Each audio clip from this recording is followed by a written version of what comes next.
I never thought my lakeside retirement dream in Lake Norman, North Carolina would turn into a full-blown war with my HOA president. But there I was, sitting in my living room reviewing security footage that would either vindicate me completely or make me look like a paranoid fool. The timestamp read 2:47 a.m., and clear as day. I could see Linda Olmstead's distinctive silver Lexus pulling up to my boat dock, followed by two figures untying my neighbor's pontoon boat and taking it out for what I assumed was a joyride. My name is Thomas Zimmerman, and I had moved to the Harborview Estates community 18 months ago after selling my accounting firm in Charlotte. The whole selling point of the property was the private boat dock that came with my lakefront lot. I had spent nearly $40,000 renovating that dock, adding new composite decking, LED lighting underneath for night fishing, and reinforced cleats that could handle my 24-foot fishing boat along with a small jet ski. The dock was my pride and joy, the reason I paid the premium price for this particular lot. Everything had been perfect for the first 6 months. I would wake up early, take my coffee down to the dock, and watch the sunrise over the water. On weekends, I would take the boat out with my son Trevor when he visited from Raleigh, and we would spend hours fishing for bass and catfish. The HOA seemed reasonable enough during those early months. We had quarterly meetings, the dues were steep but manageable at $350 a month, and the community was well maintained with manicured lawns and fresh paint on all the community buildings. Then, Linda Olmstead became HOA president last October. She was a 52-year-old woman with that particular haircut that screamed entitlement, the kind where the back is short and the front has long swooping bangs. She drove that silver Lexus SUV like she owned every road in the development, often parking across 2 spaces at the community center. Within her first week as president, she had sent out a 9-page memo about new rules and regulations, everything from what color Christmas lights we could display to the exact height our grass could be before we would face fines. I should have seen the warning signs then, but I was too focused on enjoying my retirement to pay much attention to HOA politics. That was my first mistake.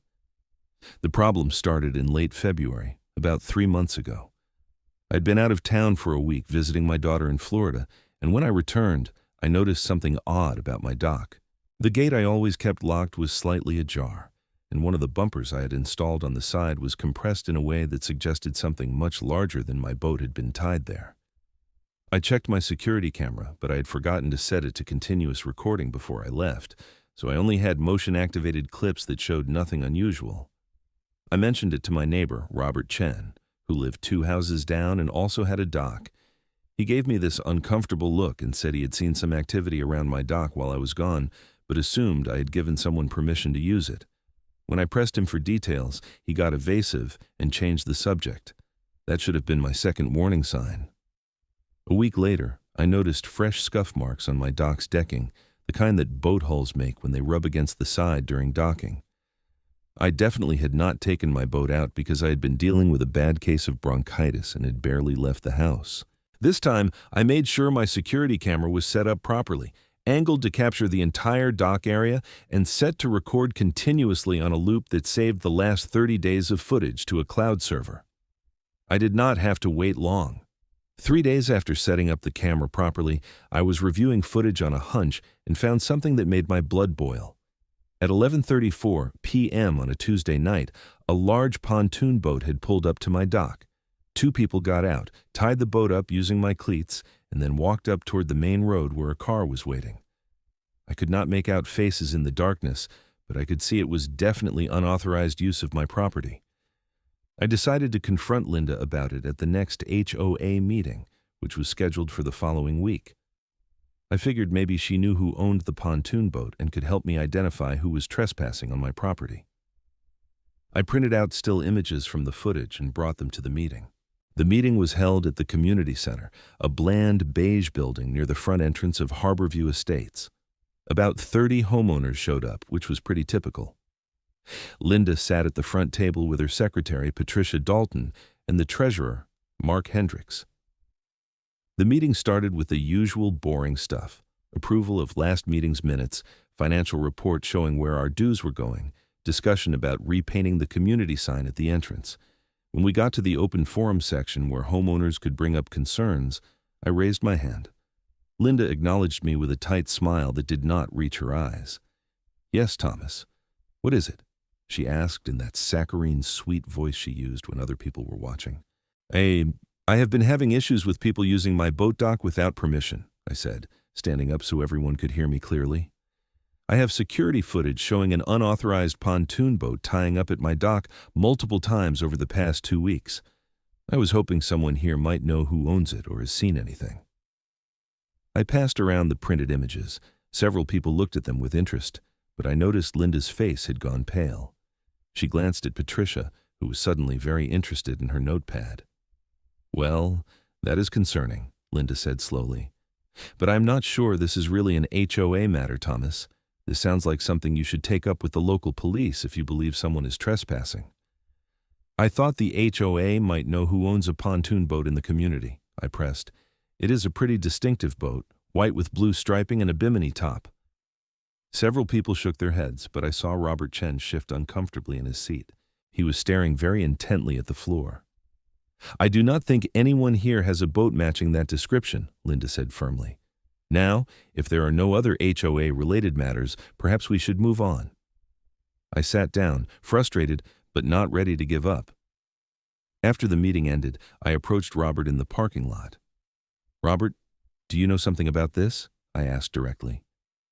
He looked around nervously, then leaned in close. "Thomas, my advice to you as a friend is to drop this. You do not want to make waves with Linda. She can make your life very difficult here." "What are you talking about? Someone is using my dock without permission. That is trespassing." "Just let it go," Robert said, then hurried to his car. That conversation told me everything I needed to know. This was not just random trespassers. Someone in the HOA was involved, and Robert was too scared to say anything. I went home that night and started reviewing all my security footage more carefully, going back through the entire 30-day archive. What I found shocked me. The pontoon boat had been using my dock at least twice a week for the past month, always late at night or very early in the morning. Sometimes people would fish from it while it was tied to my dock. Other times, they would just park it there for hours before taking it back out. But the footage that really got my attention was from 4 nights ago. At 2:47 a.m., that silver Lexus SUV pulled up on the road near my house.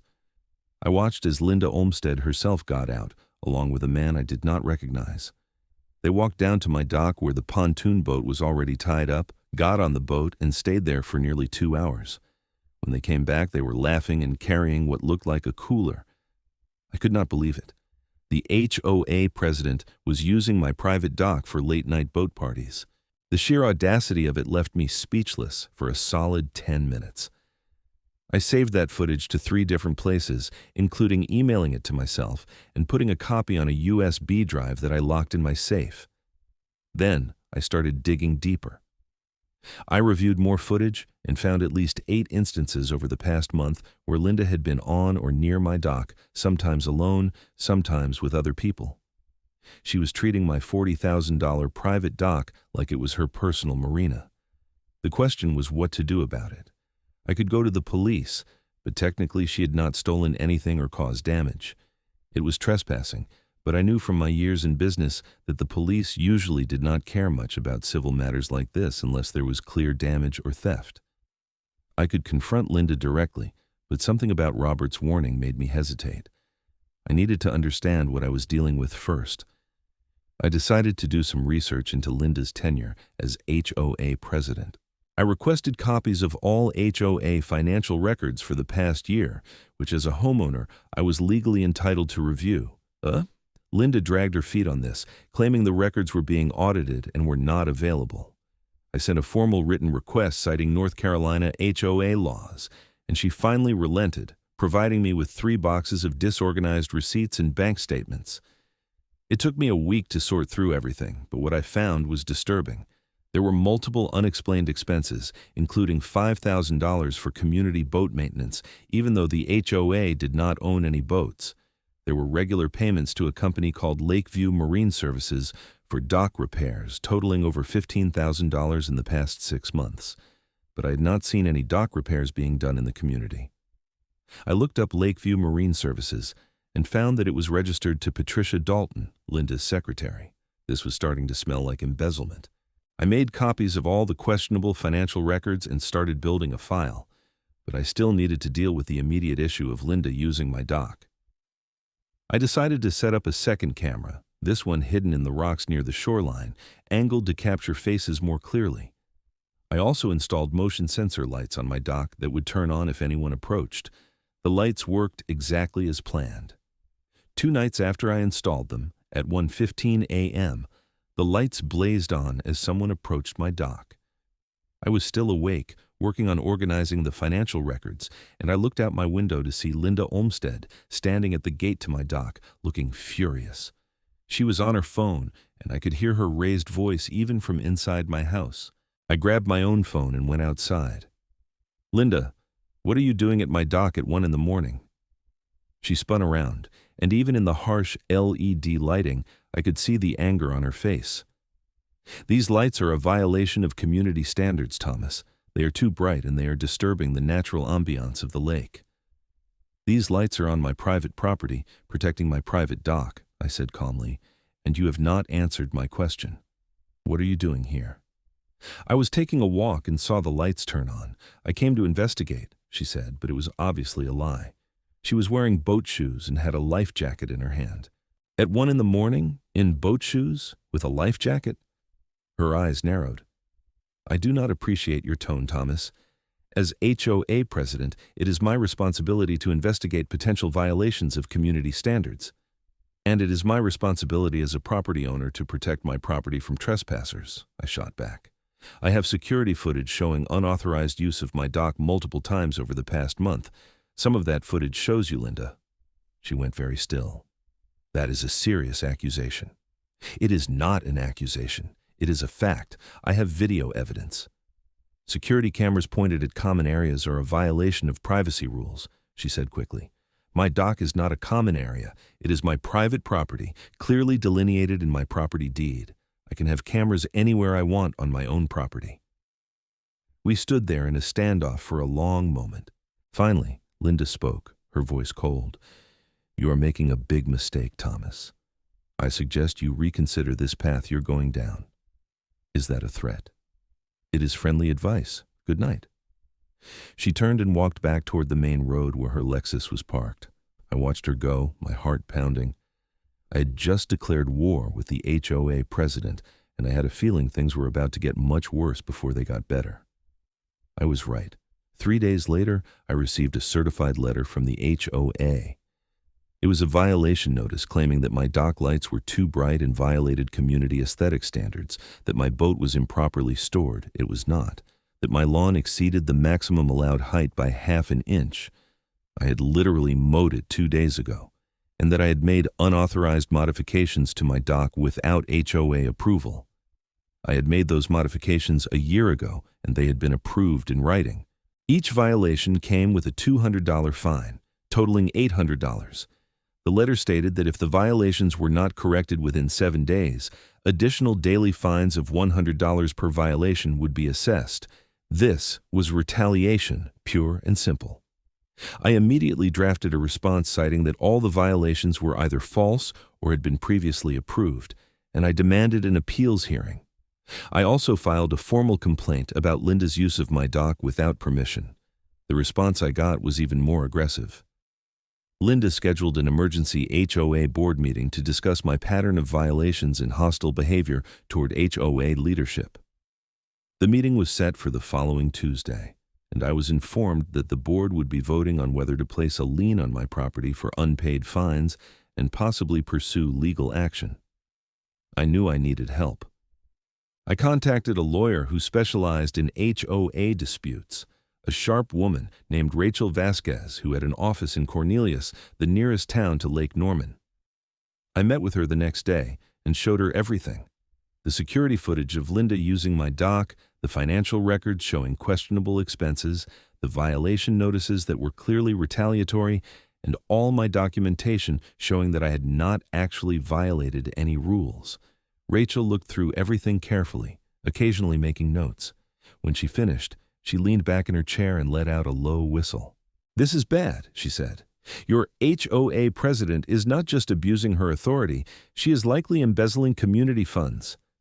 That Lakeview Marine Services Company? I would bet money that is a shell company set up to funnel HOA money to Linda and her friends.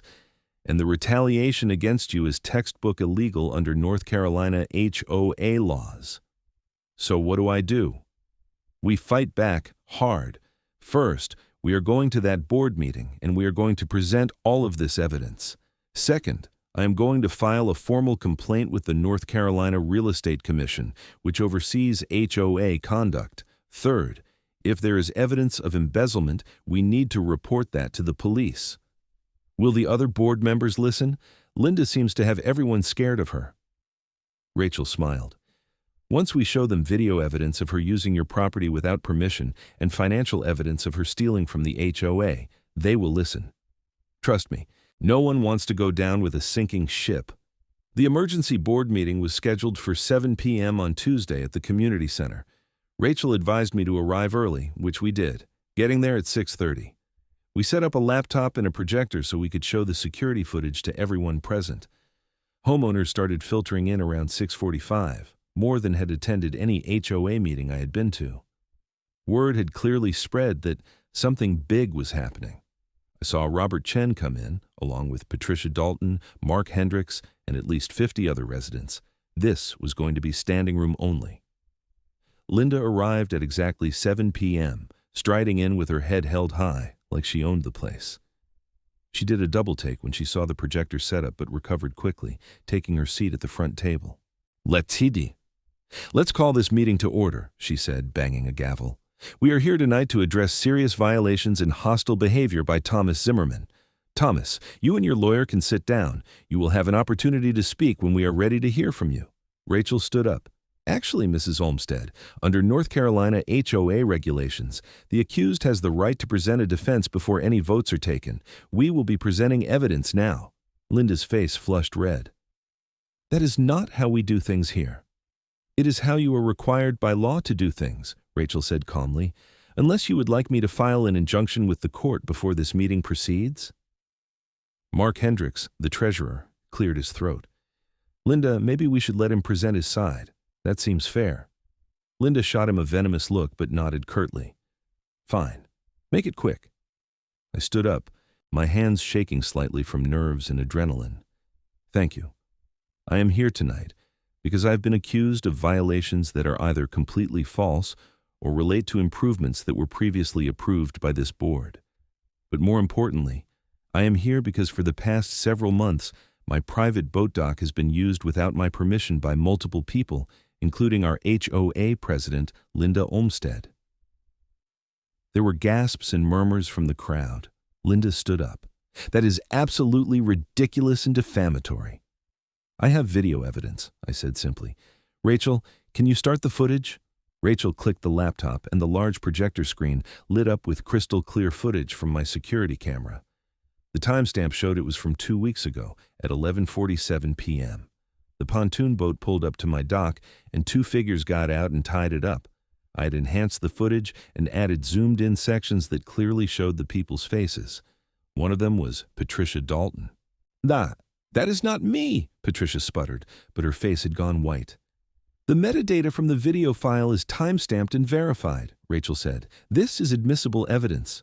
Rachel played more clips, one showing Linda and an unknown man on the pontoon boat tied to my dock at 2:47 a.m. Another showing Patricia and 2 other people I did not recognize fishing from my dock at dawn. Another showing someone I now recognized as Linda's adult son using my dock to launch a jet ski. The room had gone completely silent. Everyone was staring at the screen, then at Linda, then back at the screen. This is doctored, Linda said, but her voice lacked conviction. This is some kind of setup. The files have been examined by a digital forensics expert, Rachel said, pulling out a notarized report. They have not been altered in any way. What you are seeing is authentic footage from Mr. Zimmerman's security cameras, which are legally installed on his private property. Even if that is real footage, it does not show anything illegal, Linda said desperately.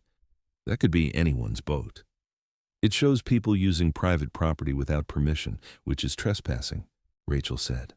But it gets worse. Mr. Zimmerman has also discovered significant financial irregularities in the HOA's records. I pulled out the copies of the financial documents and handed them to Mark Hendricks. There are over $20,000 in payments to Lakeview Marine Services for dock repairs that never happened. That company is registered to Patricia Dalton. There are also unexplained expenses for boat maintenance when the HOA does not own any boats. Mark looked through the papers, his expression growing darker. Linda, what is this? I signed off on these as legitimate maintenance expenses. They are legitimate, Linda said. We hired contractors for work around the community. What work? I asked. I have lived here for 18 months and I have not seen any dock repairs being done. The only dock that has been renovated is mine, and I paid for that myself. The work was done at night so as not to disturb residents, Linda said, but she was grasping at straws now. Then there should be invoices, work orders, before and after photos, Rachel said. Do you have any of that documentation? Linda did not answer. Patricia had tears running down her face. Robert Chen stood up from the audience. I have something to say. Linda approached me 6 months ago and told me that the HOA was taking over management of all private docks for maintenance purposes. She said we all had to grant access to HOA contractors. I thought it was odd, but she was the president, so I agreed.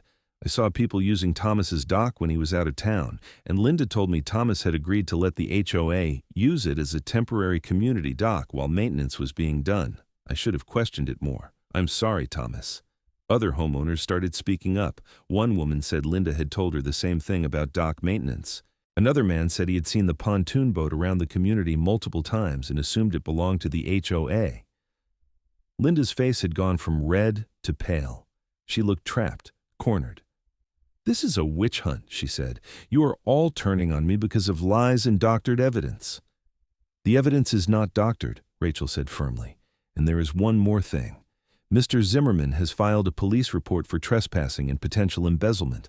Officers are actually waiting outside right now to speak with you, Mrs. Olmstead. That was not exactly true.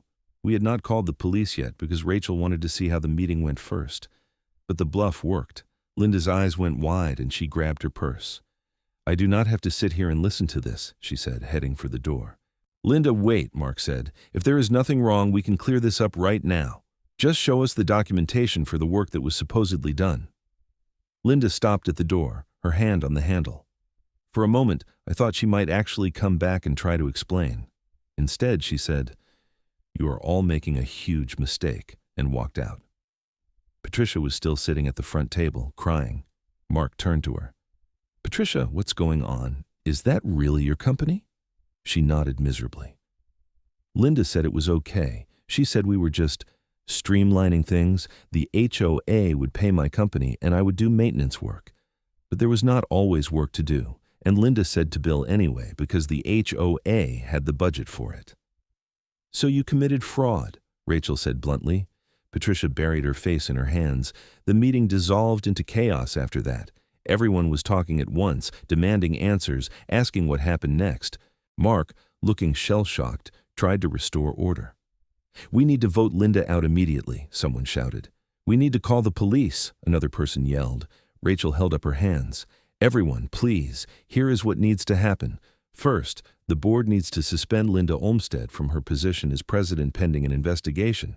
Second, you need to hire a forensic accountant to review all HOA finances. Third, Mr. Zimmerman will be filing a formal police report for trespassing, and we will let law enforcement investigate the financial issues. Finally, all the violation notices issued to Mr. Zimmerman need to be rescinded immediately as they were clearly retaliatory. Mark nodded. I move that we suspend Linda Olmstead, effective immediately, and appoint an interim president. All in favor? Every hand in the room went up except Patricia's. She abstained, still crying. Motion passes, Mark said. I also move that we rescind all violations against Thomas Zimmerman. All in favor? Again, every hand went up. Motion passes. Thomas, on behalf of the board, I apologize for what you have been put through. We will get to the bottom of this. Rachel and I left the meeting shortly after that. In the parking lot, I let out a breath I felt like I had been holding for weeks. That went well, Rachel said. Better than I expected, actually. What happens now? Now we file that police report for real, and we let the chips fall where they may. We drove to the Cornelius Police Department and filed a formal report. The officer who took our statement, a veteran cop named Sergeant Williams, listened carefully and reviewed the video evidence I had brought on a USB drive. "This is pretty clear-cut trespassing," he said. "The financial stuff is more complicated. We will need to bring in investigators who specialize in white-collar crime. But based on what you are showing me, there is definitely probable cause to investigate." Over the next few weeks, things moved quickly. The HOA hired a forensic accountant who discovered that Linda and Patricia had been embezzling funds for nearly a year, to the tune of over $60,000. The scheme was relatively simple. They created fake companies, submitted invoices for work that was never done, and split the money. Linda had used her share to buy the pontoon boat, which she kept at a public marina, but frequently brought to my dock to avoid paying the marina's slip fees. The police investigation confirmed all of this. Linda and Patricia were both arrested and charged with embezzlement, fraud, and trespassing. Linda also faced additional charges for witness intimidation, because Robert Chen came forward and said Linda had threatened him when he questioned the dock access arrangement. The court case took about 4 months to work through the system. Both women eventually pleaded guilty in exchange for reduced sentences. Linda was sentenced to 2 years in prison and ordered to pay full restitution to the HOA. Patricia got 18 months and also had to pay restitution. Both would have criminal records for the rest of their lives. The HOA underwent a complete overhaul. Mark Hendricks took over as interim president and did an excellent job cleaning things up. We hired a professional management company to handle the finances and administrative duties, which eliminated the possibility of this kind of fraud happening again. The dues actually went down slightly once we cut out all the fake expenses. As for my dock, I finally got to enjoy it in peace. I added even more security cameras, not because I expected more trouble, but because I wanted to document the beautiful wildlife on the lake. I started a routine of morning coffee on the dock again, watching the sunrise and listening to the water lap against the posts. My son Trevor came to visit in August, about 6 months after the whole mess concluded. We took the boat out for a fishing trip, and as we sat there on the water with our lines in, he asked me if I regretted buying the house given everything that had happened. I thought about it for a moment. "No," I said. "I love this place. And honestly, standing up to Linda was the right thing to do, not just for me, but for everyone in the community. She was stealing from all of us." "Still," Trevor said, "it must have been stressful." "It was," I admitted. "But you know what? Retirement does not mean rolling over when someone tries to take advantage of you. If anything, I have more time now to fight for what is right." He laughed at that. Dad, the retired crusader for justice. "Someone's got to do it," I said with a grin. We caught 6 bass that day, a personal best for both of us. As we headed back to the dock in the late afternoon sun, I felt a sense of peace that had been missing during those months of conflict with Linda. My home was truly my sanctuary now, and my dock was mine to enjoy without constantly worrying about who might be using it without permission. The community as a whole seemed happier too. With professional management in place and a board that actually followed the rules, the HOA became what it was supposed to be, an organization that maintained common areas and helped preserve property values, not a personal fiefdom for whoever happened to be in charge. I ran into Robert Chen at the community center a few weeks after Trevor's visit. He apologized again for not speaking up sooner. "I should have told you what was going on," he said. "I was just worried about rocking the boat." "No pun intended?" I asked with a smile. He laughed. "No pun intended. But seriously, thank you for having the courage to stand up to her. A lot of us were uncomfortable with how she ran things, but did not know how to push back." "The evidence helped," I said. "Without that video footage, it would have been my word against hers."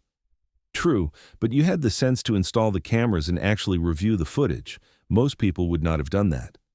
That conversation made me realize something important.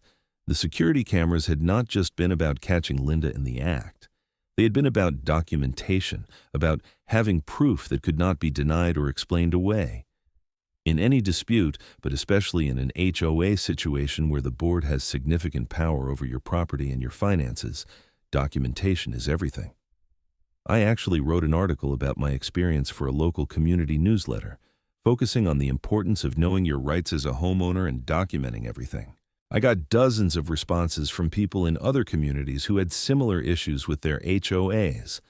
Some were dealing with petty rule enforcement, others with more serious financial irregularities. I shared Rachel Vasquez's contact information with several of them, and she ended up taking on multiple HOA abuse cases in the Lake Norman area. The prosecutors in Linda's case actually asked me to provide a victim impact statement before her sentencing. I spent a long time thinking about what to say. On one hand, Linda had violated my property rights and stolen from the entire community. On the other hand, I did not want to be vindictive. I wanted justice, not revenge. In my statement, I focused on how her actions had damaged trust in the community and violated the basic principles of what an HOA should be. I talked about how scared Robert and other homeowners had been to speak up, and how that fear-based atmosphere was toxic to community life. I also mentioned the financial impact on all the homeowners who had paid dues that went into Linda's pocket instead of community maintenance. The judge thanked me for my statement and said it helped her understand the broader impact of the crimes. When she handed down the 2-year sentence, she specifically mentioned that abuse of a position of trust warranted serious consequences. After the sentencing, I thought the whole saga was finally over. But about a week later, I got a call from a reporter at the Charlotte Observer who wanted to write a story about HOA abuse and asked if I would be willing to be interviewed. I agreed, figuring that publicity might help prevent similar situations in other communities. The article ran on a Sunday in the Metro section with the headline, "Lake Norman HOA, President Sentenced for Embezzlement Scheme." It detailed the whole story, including the part about Linda using my dock and my security footage catching her in the act. The article quoted Rachel extensively about the warning signs of HOA corruption and what homeowners could do to protect themselves. The response was overwhelming. The newspaper got dozens of letters and emails from readers sharing their own HOA horror stories. The article was shared widely on social media and even got picked up by a few national news websites. For a brief moment, I became the face of HOA resistance, which was both flattering and slightly embarrassing. A few weeks after the article ran, I got a call from a producer at a local news station asking if I would be willing to appear on their consumer protection segment to talk about HOA issues. I agreed, and the segment aired during the evening news. The anchor asked me good questions about what red flags homeowners should look for and how to document potential abuses. "The biggest thing is, do not be afraid to ask questions," I said during the interview. "The HOA board works for the homeowners, not the other way around. If something does not seem right, trust your instincts and investigate. And always, always document everything." After the news segment aired, I got a few offers from consumer advocacy groups to speak at their events. I declined most of them because I was not looking to make a career out of this, but I did agree to speak at a meeting of the North Carolina Homeowner Advocacy Council, a nonprofit that lobbies for stronger HOA regulations. That speaking engagement turned out to be more interesting than I expected. The audience was a mix of homeowners, lawyers, state legislators, and HOA management professionals. I told my story, showed some of the security footage with faces blurred for privacy, and talked about the importance of oversight and accountability in HOA governance. During the Q&A session, one of the state legislators, Representative Janet Morrison from Charlotte, asked me what specific legislative changes I thought would help prevent situations like mine. I'd actually thought about this quite a bit. First, I think there should be mandatory annual audits for any HOA with a budget over a certain amount, maybe $50,000 a year. Second, there should be term limits for board positions so you do not get entrenched leadership that becomes corrupt over time. Third, there should be stronger protections against retaliation when homeowners raise legitimate concerns. And fourth, there should be criminal penalties specifically for HOA board members who embezzle funds, separate from general fraud statutes, to make it clear that abusing a position of trust in an HOA is a serious crime. Representative Morrison took notes and later told me she was working on a bill that would incorporate some of those suggestions.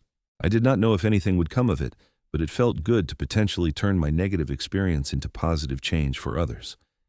As fall arrived and the leaves started turning colors around Lake Norman, life settled into a comfortable routine.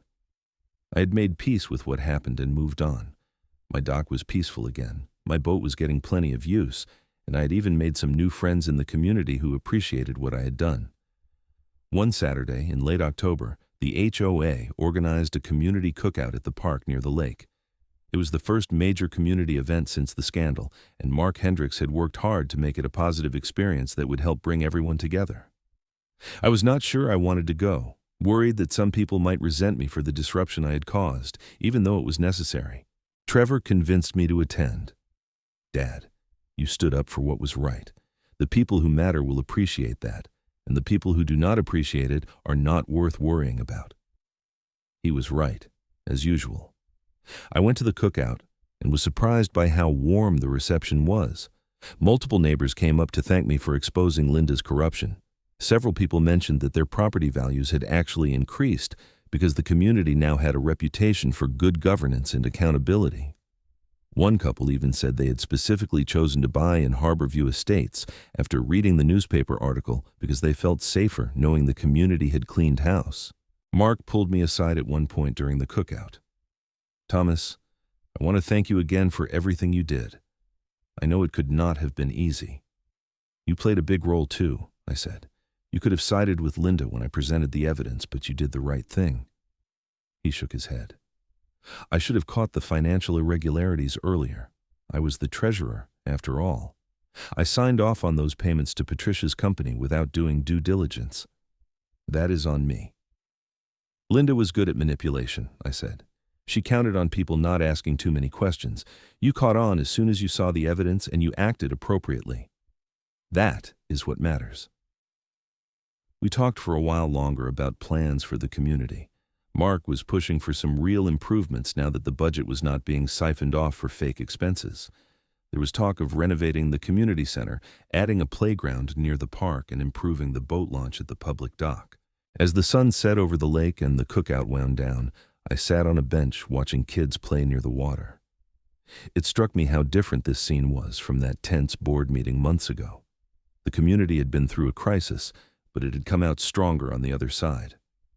My phone buzzed with a text from Rachel Vasquez. "Saw you on the local news segment again. You are becoming quite the celebrity. Seriously though, hope things are going well. You earned your peace and quiet," I texted back. "Things are great. Thanks for all your help. Could not have done it without you." She responded with a thumbs up emoji and then added, "If you ever need anything, let me know. You are one of the good ones, Thomas." That made me smile. I put my phone away and just sat there, enjoying the cool evening air and the sound of the lake. I thought about everything that had happened over the past year: buying my dream retirement home, discovering the dock violations, uncovering Linda's corruption, the confrontations, the investigation, the trial, and finally, the resolution. It had been exhausting and stressful, but I would not change any of it. Standing up for what was right, even when it was difficult and risky, was part of who I was. My career as an accountant had been all about finding discrepancies and making sure numbers added up correctly. In a way, holding Linda accountable was just an extension of that same principle, making sure things were right and fair. As I drove home that night, I thought about what retirement really meant to me now. It was not just about relaxing and enjoying my hobbies, though that was certainly part of it. It was also about having the time and freedom to stand up for principles that mattered. When you are working 60 hours a week, you often do not have the energy or time to fight battles like this. But in retirement, I had both. I pulled into my driveway and walked down to the dock. The motion lights came on, illuminating the water. I stood there for a few minutes, just taking it all in. This dock, this simple structure of wood and metal extending into the lake, had been at the center of everything.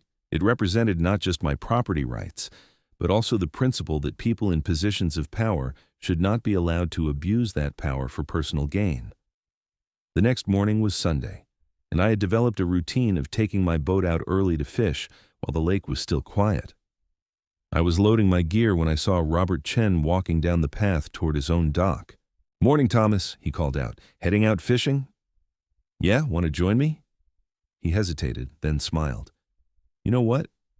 I would love to." We spent the next 3 hours out on the water, fishing and talking about everything except HOA drama. We talked about sports, our kids, our careers before retirement, and our plans for the future. It was relaxing and normal, exactly what I'd hoped for when I bought this house. As we headed back to shore around 10 a.m., Robert said something that stuck with me. "You know, Thomas, I have lived in a lot of places, and I have dealt with a lot of HOAs. Most of them are fine, some are great, and a few are nightmares. What happened here with Linda could have destroyed this community. But because you stood up and did the right thing, we are actually better off now than we were before. That takes courage." I was terrified the whole time, I admitted. I kept wondering if I was making things worse, if I should just let it go. But you did not let it go. That is what made the difference. We tied up our boats at our respective docks and said goodbye. As I cleaned my fishing gear, I reflected on Robert's words. Courage was not about not being afraid. It was about doing what needed to be done despite the fear. The following week, I got a letter in the mail from the HOA. For a split second, my stomach dropped, worried it was another violation notice. But when I opened it, I found something completely different. It was a formal thank you letter from the board, signed by all the current members, expressing gratitude for my role in exposing the corruption and helping restore integrity to the community. They also included a reimbursement check for the legal fees I had incurred fighting the false violations. I had not asked for reimbursement and did not expect it, but it was a thoughtful gesture that showed the new board was serious about doing things right. I deposited the check and used part of the money to upgrade my boat's fish finder, something I'd been wanting to do for a while. In November, Representative Morrison's office called to tell me that her HOA reform bill was being introduced in the state legislature in the next session. She invited me to be present when she announced the bill at a press conference in Raleigh. I agreed, and Trevor drove up from his home to attend with me. The press conference was held at the state capitol building. Representative Morrison gave a passionate speech about the need for HOA accountability and transparency. She outlined the key provisions of the bill: mandatory audits, term limits, anti-retaliation protections, and enhanced criminal penalties for embezzlement by board members. When she finished her prepared remarks, she introduced me as someone who had experienced HOA corruption firsthand and had the courage to fight back. I said a few words about my experience, keeping it brief and focused on the importance of the proposed reforms. The bill got significant media coverage, and I did a few follow-up interviews with reporters who wanted more details about my story. I always made sure to emphasize that most HOAs function properly and that board members are usually volunteers trying to do their best. But I also stressed that the system needed better safeguards to catch the bad actors before they could do too much damage. As December arrived and the holidays approached, I found myself reflecting on the year with a sense of accomplishment. What had started as a simple trespassing issue had uncovered serious corruption and ultimately led to reforms that might help thousands of homeowners across North Carolina. I had not set out to be an advocate or a reformer, but sometimes life pushes you into roles you never expected. On Christmas Eve, I hosted a small gathering at my house. Trevor and his family came, along with a few neighbors, including Robert and his wife. We ate dinner, exchanged gifts, and then bundled up to walk down to the dock to watch the moonlight on the water. Someone had hung Christmas lights on several of the community docks, and the reflection on the lake was beautiful. Standing there with my family and friends, looking at my dock all lit up, I felt a deep sense of contentment. This was what I had wanted when I retired. A peaceful place by the water, surrounded by good people, with time to enjoy the simple pleasures of life. The legal battle with Linda seemed like ancient history now, even though it had only been a few months since her sentencing. The community had moved on, and so had I. But I had learned valuable lessons that I would carry forward. I learned that documentation is critical, that standing up to bullies is necessary even when it is scary, that most people will support you when you are in the right, and that systems need accountability mechanisms to function properly. As winter turned to spring, Representative Morrison's bill made its way through the legislative process. It faced some opposition from HOA management companies who thought the regulations were too burdensome, but after some compromises and amendments, it passed both chambers of the legislature. The governor signed it into law in April, and it would take effect on January 1st of the following year. I was invited to attend the signing ceremony, which was held in the governor's office. It was a small group: Representative Morrison, a few other legislators who had supported the bill, some advocates from homeowner groups, and me. The governor said a few words about the importance of protecting homeowners while preserving the legitimate functions of HOAs, and then he signed the bill with about 6 different pens, handing them out to people who had been instrumental in getting the legislation passed. I got one of those pens, which I kept on my desk as a reminder of what can happen when ordinary people stand up for what is right. In May, almost exactly a year after the confrontation at the board meeting, the HOA held its annual meeting to elect new officers. Mark Hendricks ran for president on a platform of transparency and accountability, and he won easily. The turnout was 3 times what it had been at previous annual meetings, showing that homeowners were more engaged and paying attention. During the meeting, Mark gave a State of the Community address where he talked about the progress that had been made over the past year. The finances were in excellent shape, with a healthy reserve fund and no questionable expenses. Several improvement projects had been completed on budget and on schedule. Property values in the community had increased by an average of 8%, outpacing similar communities in the area. "We have been through a difficult period," Mark said in his address, "but we came out of it stronger and more united. We learned that accountability matters, that transparency builds trust, and that when good people stand up for what is right, positive change is possible. I want to specifically thank Thomas Zimmerman for his courage in exposing the corruption that was harming our community. Thomas, would you stand up so everyone can recognize you?" I stood, feeling a bit embarrassed as everyone applauded. But I also felt proud. Not proud in an arrogant way, but proud in the sense that I had done something meaningful that made a real difference. After the meeting, I walked down to my dock one more time. The sun was setting, painting the sky in shades of orange and pink. I sat on the bench I had installed at the end of the dock and just watched the water. A great blue heron landed about 20 feet away, completely unbothered by my presence, and started fishing in the shallows. My phone buzzed. It was a text from Trevor. "Proud of you, Dad. You turned a bad situation into something good. Love you." I smiled and texted back, "Love you too, son. Thanks for always having my back." As darkness fell and the stars began to appear, I thought about the journey I had been on.